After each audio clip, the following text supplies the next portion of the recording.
Assalamualaikum warahmatullahi wabarakatuh. Waalaikumsalam warahmatullahi wabarakatuh. Bagaimana kabarnya anak-anak? Sehat semuanya? Sehat. Alhamdulillah semuanya sehat. Baik, sekarang Bapak Muallim akan mengabsen kehadiran semuanya. Yang Muallim panggil namanya bilang hadir. Kurnia? Ya bagus. Aji? Ya bagus. Dita? Bagus. Ya, alhamdulillah semuanya sudah hadir. Seperti mana biasanya sebelum kita memulai pelajaran kita, mari kita awali dengan selalu berdoa. Dan doa ini disiapkan oleh ketua kelas. Yang lainnya nanti mengucapkan amin. Silakan ketua kelas. A'udzu billahi minasyaitonir rajim. Bismillahirrahmanirrahim.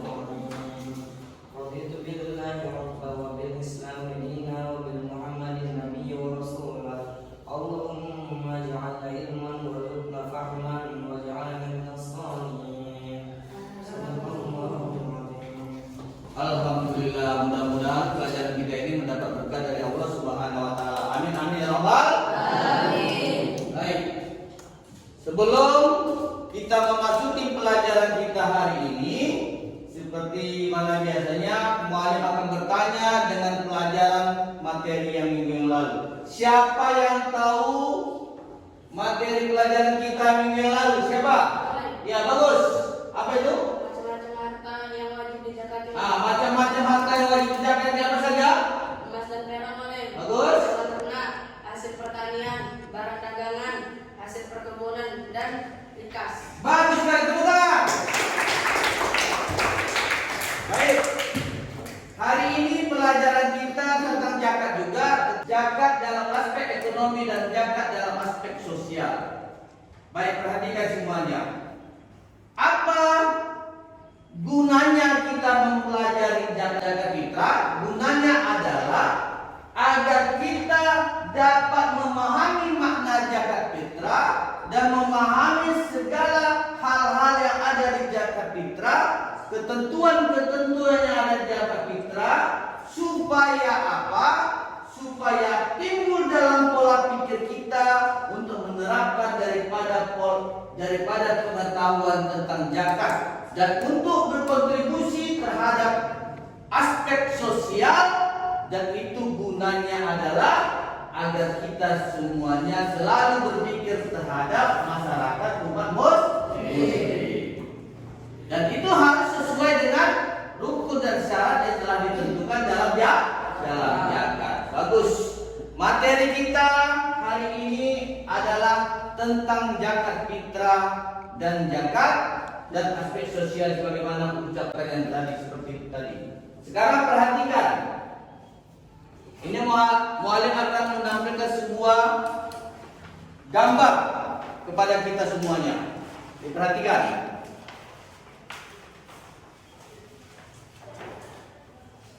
Sini Fit, bantu.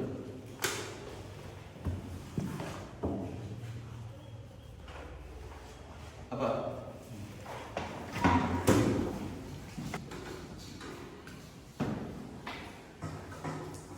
Ya. Perhatikan semuanya yang ada di dalam gambar. Di sini kita akan belajar tentang makna zakat fitrah dan zakat secara sosial dan ekonomi. Kemudian kita juga akan belajar tentang golongan orang-orang yang berhak menerima zakat seperti siapa? Fakir, miskin, riqab, gharib, mu'allaf, fisabilillah, amil zakat dan itu sabil. Kemudian jenis-jenis zakat seperti mana kita ketahui adalah yang pertama zakat fitrah dan zakat mal. Ini ada dua jenis zakat, yaitu zakat fitrah dan zakat mal. Zakat fitrah sebagaimana muallim katakan tadi bahwasanya zakat fitrah itu apa? Zakat fitrah itu adalah pemberian sembako kepada orang-orang yang berhak menerimanya, supaya dan itu wajib dilakukan oleh seluruh umat muslim. Kapan? Menjelang sholat hari raya Idul Fitri. Perhatikan semuanya. Kemudian di sini kita akan belajar tentang beberapa peran zakat dalam aspek ekonomi. Yang kemudian beberapa peran zakat dalam aspek sosial. Apa aja peran zakat dalam aspek sosial? Yang pertama itu adalah mengurangi kemiskinan. Kalau sedangkan ekonomi, apa saja aspek ekonomi, yaitu zakat bisa membantu daripada negara, keuangan negara. Bagus. Sekarang semuanya silakan membentuk kelompok masing-masing. Silakan.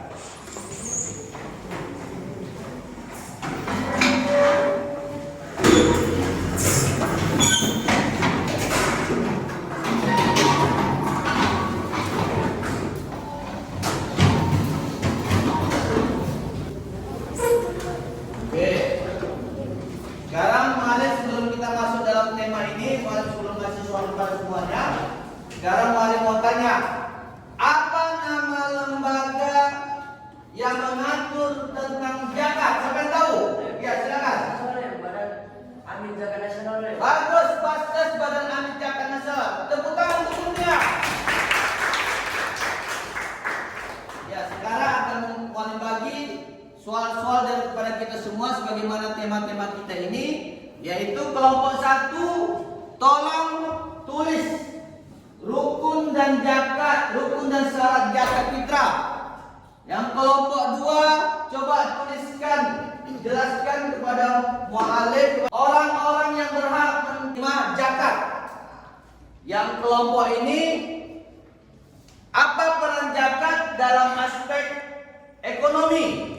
Sedangkan yang kelompok ini, apa peran zakat dalam aspek sosial? Paham semuanya? Nanti Mu'alif akan kasih lembar untuk mengerjakannya, lembar kerjanya, kemudian dikerjakan. Mu'alif kasih waktu 10 menit. Ya, sabar, Mu'alif bagi kertasnya. Kerjanya per kelompok dimusyawarahkan. Ya, Mu'alif kasih waktu 10 menit. Silakan dikerjakan. Kerjakan per kelompok. Ya, bagus. Waktunya sudah habis. Sudah 10 menit waktunya. Jadi sekarang kita akan memanggil masing-masing perwakilan daripada kelompok untuk menentukan daripada soal-soal yang Mu'alif tadi sebutkan. Yang pertama dari kelompok 1 itu menerangkan tentang rukun dan syarat zakat. Yang kelompok 2 menerangkan siapa-siapa saja orang-orang yang berhak menerima zakat. Yang ketiga adalah apa peran zakat dalam aspek ekonomi dan apa peran zakat dan kelompok 4 apa peran zakat terhadap aspek sosial. Oke, silakan kelompok 1 ke depan. Sini. Oke, sini. Oke. Bacakan. Kuat suaranya. Rukun zakat fitrah. 1. Niat. 2. Adanya memberi zakat. 3. Adanya menerima zakat. 4. Adanya barang atau makanan pokok yang dizakatkan, baik berupa beras dan sebagainya. Syarat wajib zakat fitrah. 1. Muslim. 2. Merdeka. 3. Menjumpai 2 waktu antara bulan Ramadan dan awal bulan Syawal sebelum sholat Idul Fitri meskipun sesaat. 4. Mempunyai harta melebihi kebutuhannya sehari-hari untuk dirinya dan orang yang ditanggunginya pada hari raya dan malamnya. Bagus, tepuk tangan untuk kelompok A. Mari kasih kelompok A nilainya 99. Kelompok B. 8 kelompok orang yang berhak menerima zakat berdasarkan ajaran Islam. 1. Fakir, mereka yang hidup dalam keadaan miskin dan tidak memiliki cukup harta untuk memenuhi kebutuhan dasar mereka. Ya, bagus. Miskin orang. 2. Miskin orang-orang yang memiliki beberapa harta tetapi jumlahnya tidak mencukupi untuk memenuhi kebutuhan hidup mereka dan keluarga. 3. Amil zakat, orang yang dituju oleh penguasa atau badan amil zakat untuk mengumpulkan, mengelola dan mendistribusikan zakat. 4. Mu'alaf, orang yang baru masuk Islam atau potensial masuk Islam, serta orang yang berada di tengah-tengah komunitas Islam dan membutuhkan dukungan untuk menjaga keyakinan mereka. 5. Budak, meskipun perbudakan sudah tidak ada lagi, ada situasi modern ini di mana orang-orang mungkin dalam kondisi ketergantungan atau perbudakan ekonomi, mereka berhak menerima zakat untuk mencapai kebebasan atau perbaikan kondisi hidup mereka. 6. Riko, orang yang berada di dalam perbudakan atau tawanan perang dan membutuhkan bantuan untuk memperoleh kemerdekaan mereka. 7. Horimin, orang yang memiliki utang yang harus mereka bayar sehingga menerima zakat, membantu mereka membebaskan diri dari beban utang dan memberikan stabilitas ekonomi. 8. Fisabilillah, yaitu orang yang berjuang di jalan Islam. Berjuang di jalan Islam. Berjuang di jalan Allah Subhanahu wa taala, baik berdakwah, berjihad dan sebagainya. Bagus, tepuk tangan untuk kelompok B. Kita kasih nilainya 100. Silakan kelompok C menerangkan tentang zakat dalam aspek ekonomi. Ya. Oke, silakan. Beberapa peran zakat dalam aspek ekonomi. 1. Distribusi kekayaan yang adil. Zakat mendorong distribusi kekayaan yang lebih adil dalam masyarakat dengan mewajibkan umat muslim yang mampu untuk memberikan sebagian dari kekayaannya kepada yang membutuhkan. Zakat membantu mengurangi ketimpangan ekonomi dan mengalihkan kekayaan dari kelompok yang lebih kaya ke kelompok yang lebih membutuhkan. 2.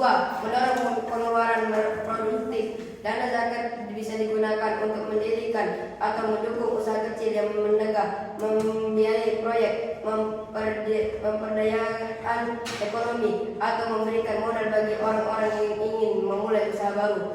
3. Mengurangi beban pemerintah.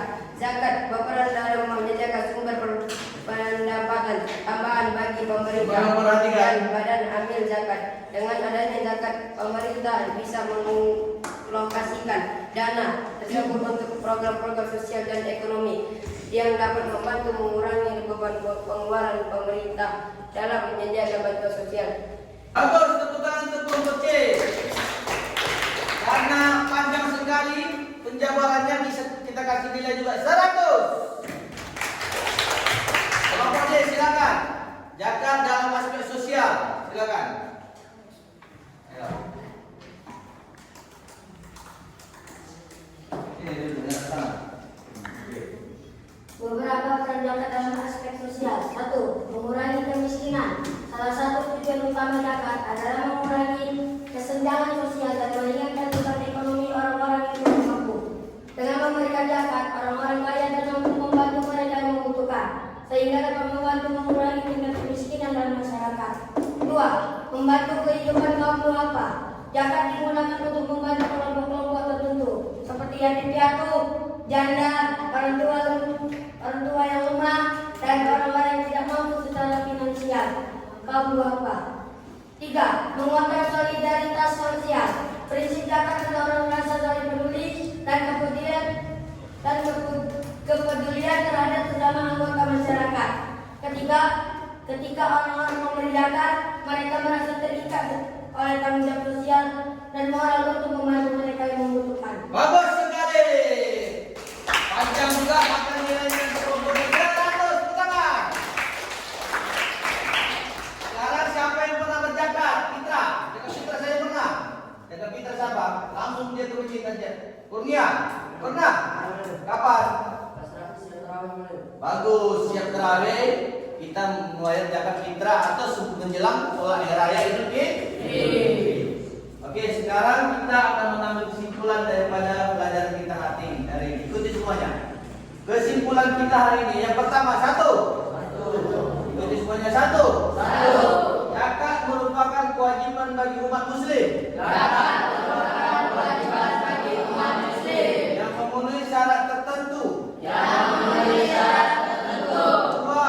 Zakat dapat berdampak positif. Mengurangi kesenjangan sosial. Dan kemiskinan. 3. Zakat memiliki tujuan utama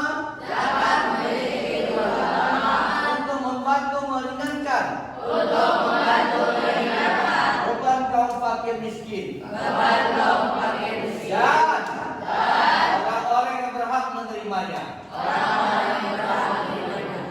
Alhamdulillah pelajaran kita hari ini sudah cukup. Mualim harapkan semuanya nanti belajar minggu depan. Kita minggu depan adalah tentang zakat juga, tapi semua kita pelajari, kita satukan. Dan oleh karena itu belajar kembali tentang zakat, karena akan lebih lebar lagi penjabarannya untuk minggu depan. Marilah kita tutup pembelajaran kita ini dengan membaca Alhamdulillah.